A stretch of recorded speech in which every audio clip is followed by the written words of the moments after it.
Te damos la bienvenida a la Escuela Bíblica de Palabra Pura Blaze. En estas 227 enseñanzas vas a aprender a profundidad lo que significan las Escrituras. Las Escrituras dicen que mi pueblo se pierde porque le falta conocimiento.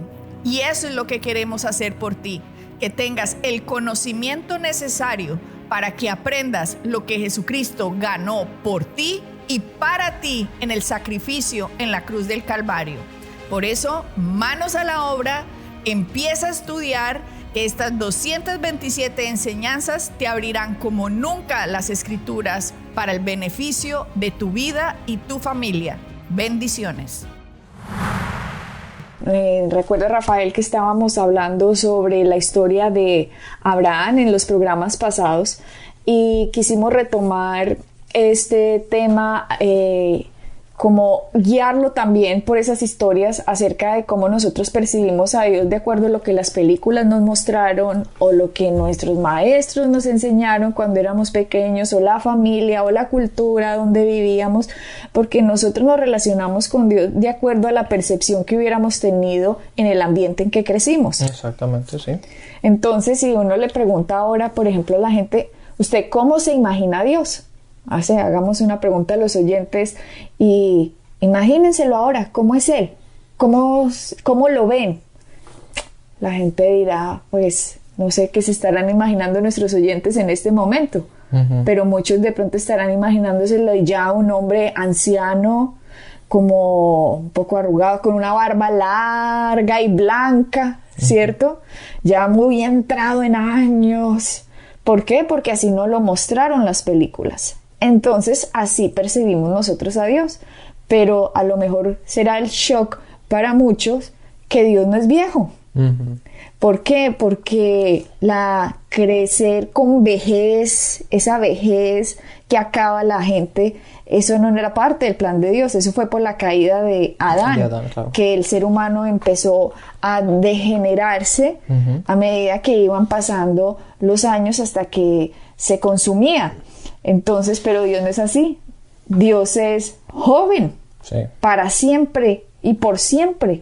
Entonces, nada más en esa percepción, Rafael, de cómo uno cierra los ojos y me voy a imaginar a Dios y ya quitarle la barba, ponerlo joven, ya uno dice, uy, no, ¿cómo me acerco a Dios así, si así nunca me lo he imaginado, claro, por ejemplo? Por eso, Adriana, siempre es bueno muchas veces no establecer nuestras creencias en aquello que hemos oído, pero las tenemos que reestablecer basadas en lo que leemos. Exacto. Entonces la Biblia es la que nos dicta cómo tenemos que creer, no cómo nosotros crecimos o cómo nos enseñaron que dicten nuestra forma de creer, nuestras creencias. Nuestra creencia es una de las cosas más poderosas que hay en este mundo. Por eso la gente mata por lo que cree, la gente deja de comer por lo que cree, la gente hace y deshace por las creencias que tienen. Entonces, ese concepto de Dios que tenemos, esa forma de verlo a Él, de pensar de cómo es Él, está basado en las creencias, y esas creencias fueron establecidas desde que nosotros éramos pequeños, que en el proceso de los años, date cuenta que la enseñanza hace dos cosas: o o establece creencias o las refuerza. Las refuerza.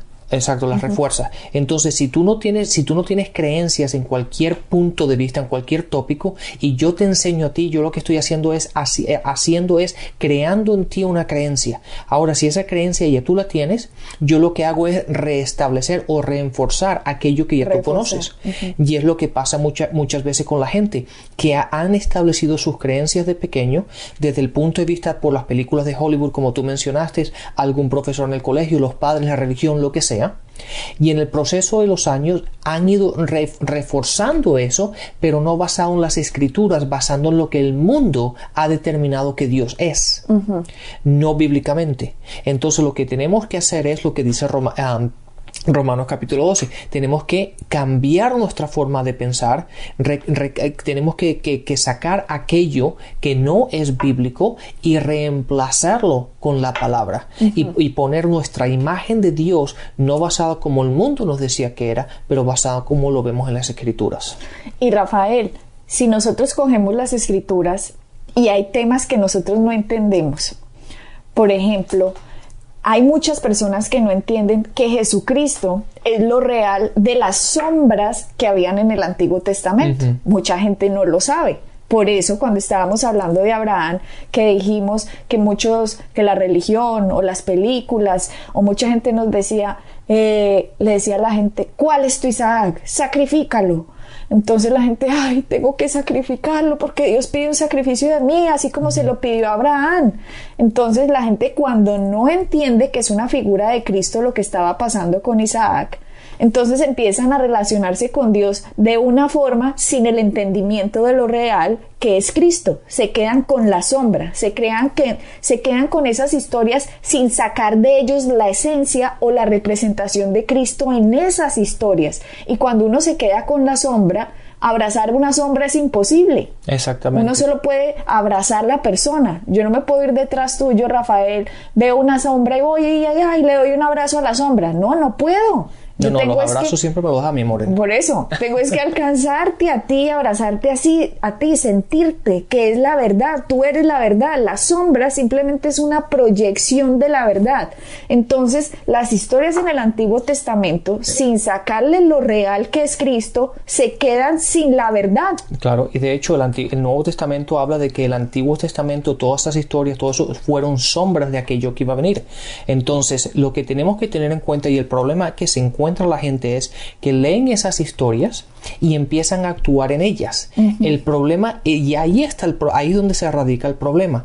Lo que la gente tiene que hacer, y a mí me ha pasado durante años, que leo cosas y no las entiendo, o no le encuentro el sentido, o no le encuentro la verdad. Y lo que tenemos que aprender a hacer es la frase que yo siempre digo: no le busquemos las 5 patas al gato, ponlo a un lado. No trates de buscarle la forma. Dios ya te va a dar dando la luz. Mientras más aprendes, más desarrollas, más maduras, más aprendes de la palabra, hay respuestas que van a empezarte a llegar. El problema que se mete la gente es que cuando no lo entiende, trata de buscarle un sentido, y ellos mismos le empiezan a buscar la manera como eso puede encajar en su sistema de creencias. Y ahí están donde se equivocan. Ahora, por otra parte, Adriana, siempre que veamos alguna historia, alguna acción, alguna imagen, alguna sombra en el Antiguo Testamento, si no la vemos reflejada en el Nuevo Testamento, la debemos dejar en el Antiguo Testamento, porque todo aquello que nos aplica hoy, que también lo vemos en el Nuevo Testamento, está explicado en el Antiguo. Pero cuando no está aplicado en el Nuevo, se quedó en el Antiguo Testamento. No hay que traerlo. Por ejemplo, la parte de los sacrificios, tú ves que tú no viste a Pablo haciendo sacrificios en ninguna parte. ¿Por qué? Porque era una sombra de Cristo, que era el real sacrificio. Exactamente. Entonces, cuando la gente dice, no, es que tenemos que sacrificar, ¿cuál es tu sacrificio? El sacrificio fue Cristo, tú no tienes que sacrificar nada, ya Cristo fue el sacrificio tuyo. Pero cuando la gente lee eso y lo trata de aplicar en el Nuevo Testamento, no encaja, y empiezan a hacer cosas que realmente no tienen sentido. ¿Por qué? Porque se están trayendo algo del Antiguo Testamento al Nuevo, donde el Nuevo no lo enseña.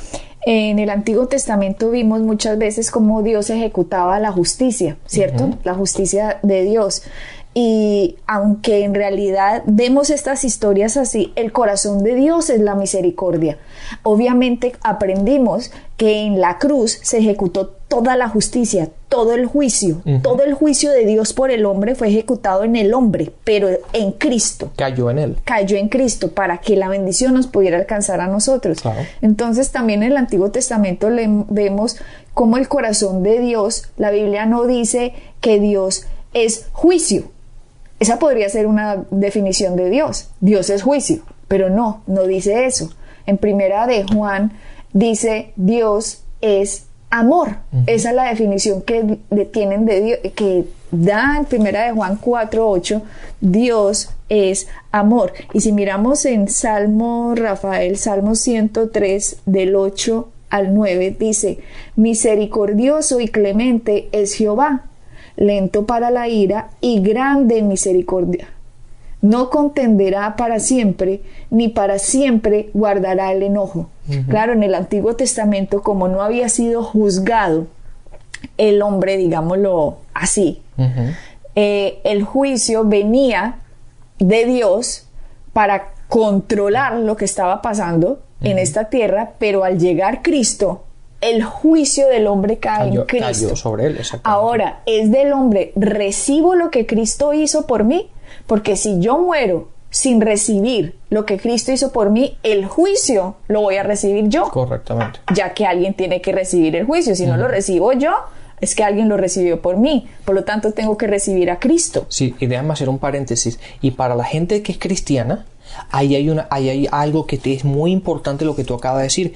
Porque aunque son cristianos y creen en Dios, ellos piensan que también también van a llevar el juicio.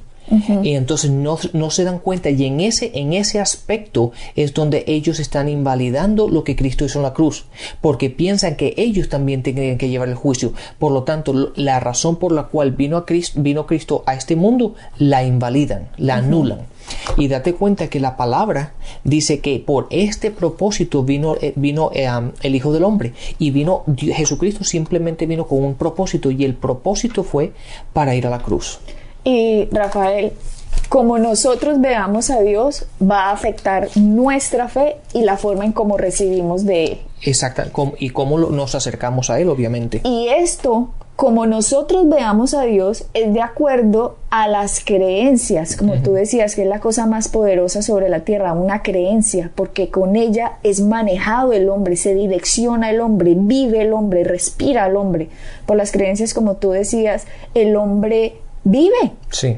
Entonces, si esas creencias fueron mal establecidas y esas creencias no son de acuerdo al Dios que nosotros conocemos, que es el que nos amó, para que ahora Él no se tenga que relacionar con nosotros como se relacionó con el ser humano en el Antiguo Testamento, sino que ahora aprendamos cómo relacionarnos con Él de acuerdo a lo que Cristo hizo. Si esa creencia no está bien establecida en el hombre no va a saber recibir lo que Dios hizo y tiene una idea completamente equivocada de Él. Exactamente, Adriana, así es. Y quiero reiterar el versículo que estaba mencionando antes, y lo voy a añadir algo a lo que tú acabas de decir.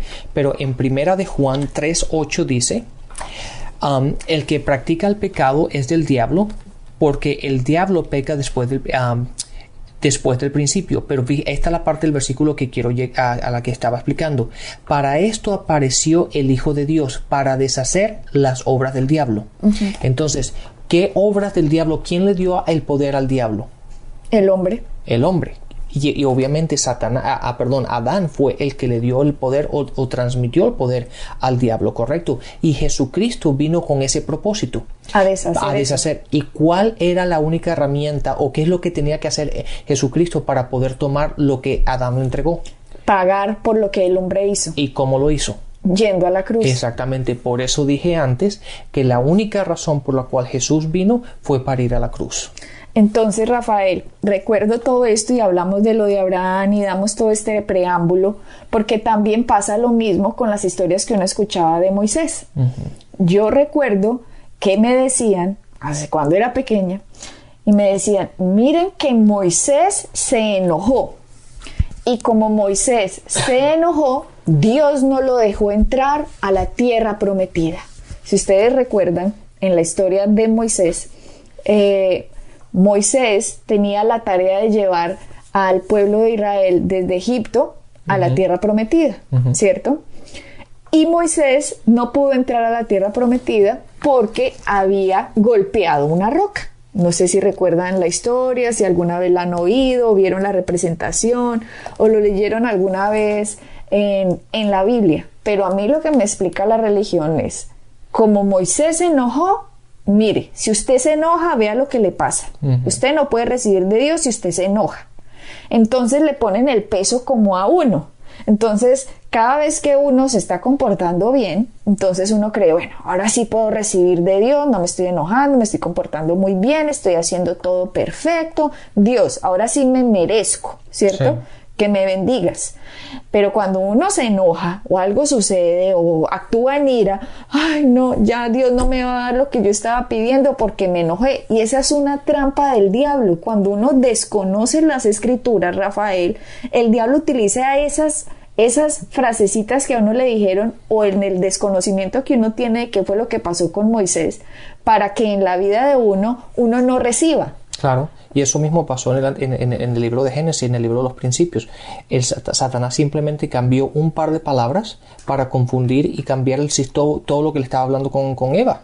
Simplemente un par de palabras cambió todo el concepto de lo que estaban hablando y todo lo que pasó. Y lo que pasó aquí con Moisés, Rafael, no es que se enojó y por eso no pudo entrar a la tierra prometida. La historia que le dice la Biblia es completamente diferente. Claro, Iván, yo sé que la vas a leer, pero una vez más, para que la gente que nos está sintonizando ahora nos entienda esto, hay que tener cuidado nuestras creencias que estén en línea con la palabra y no al revés. Nosotros ajustar lo que creemos para poder ajustarlo con la palabra. Eso es incorrecto.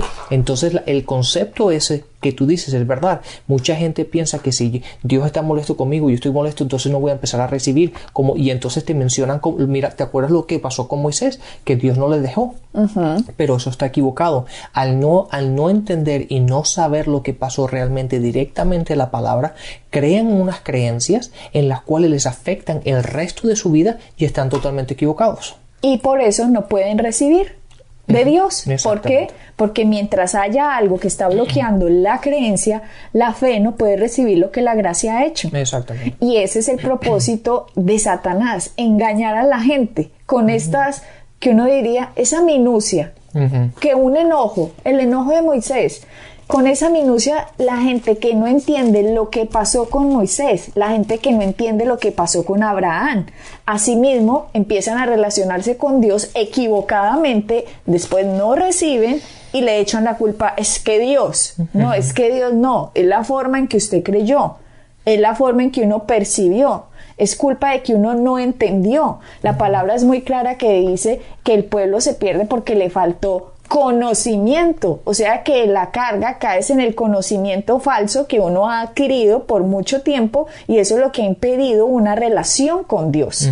Pero cuando la enseñanza, la correcta enseñanza, el correcto evangelio, el evangelio de la gracia de Jesucristo entra y empieza a cambiarle, a transformarle, a renovar la mente, como lo decía Pablo en Romanos, las personas ahora, la fe se activa en ellos y empiezan a creer diferente, porque empezaron a pensar diferente. Y cuando una persona piensa diferente, habla diferente. Y cuando alguien habla diferente, está activando su mundo de acuerdo a la bendición que Cristo ganó para nosotros. Así es.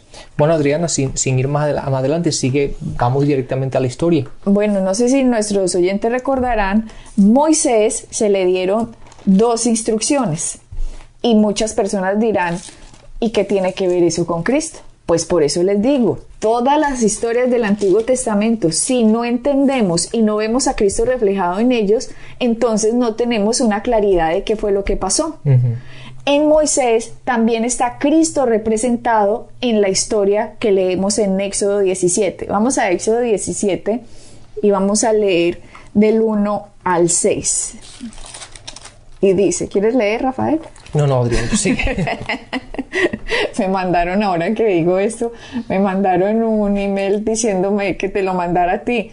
Dice que ¿por qué es tan difícil aprender español? Y era un video de YouTube que mostraba el español todo enredado y dicen, ¿será por eso que Rafael se equivoca tanto? Porque es muy difícil. Bueno, vamos a leer Éxodo 17. Toda la congregación de los hijos de Israel partió del desierto de Sin por sus jornadas conforme al mandamiento de Jehová y acamparon en Refidim y no había agua para que el pueblo bebiese. Y altercó el pueblo con Moisés y dijeron, danos agua para que bebamos. Y Moisés les dijo, ¿por qué altercáis conmigo? ¿Por qué tentáis a Jehová? Así que el pueblo tuvo allí sed y murmuró contra Moisés y dijo, ¿por qué nos hiciste subir de Egipto para matarnos de sed a nosotros, a nuestros hijos y a nuestros ganados?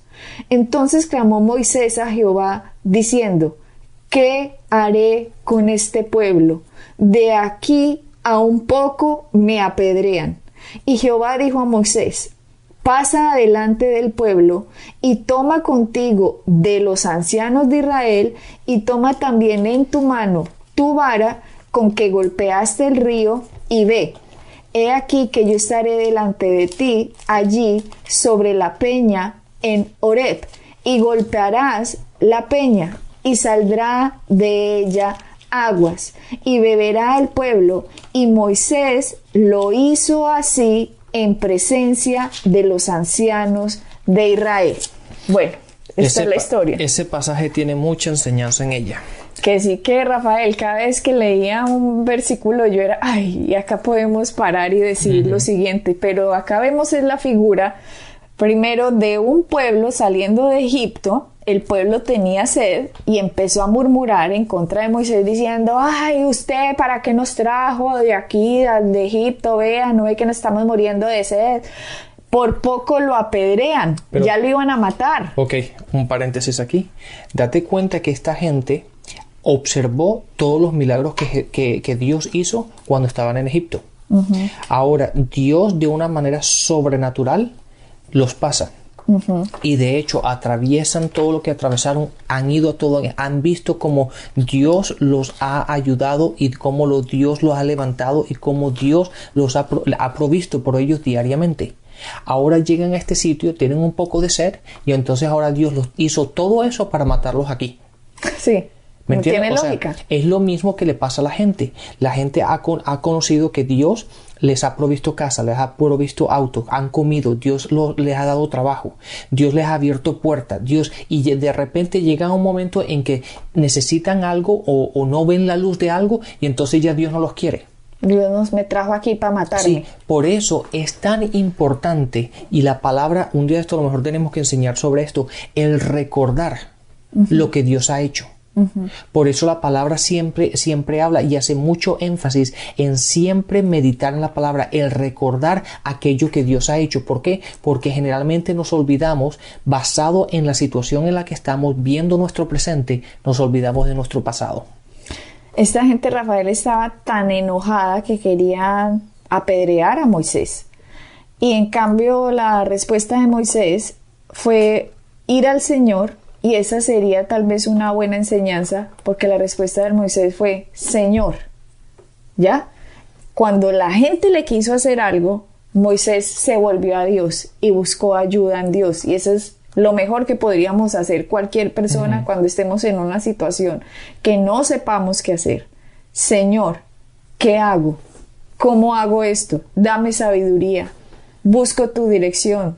Dame paz en las decisiones que tengo que tomar.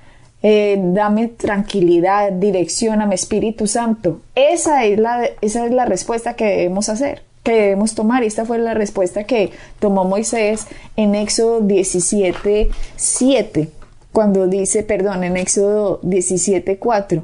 Entonces clamó Moisés a Jehová diciendo, ¿qué haré con este pueblo? De aquí a un poco me apedrearán.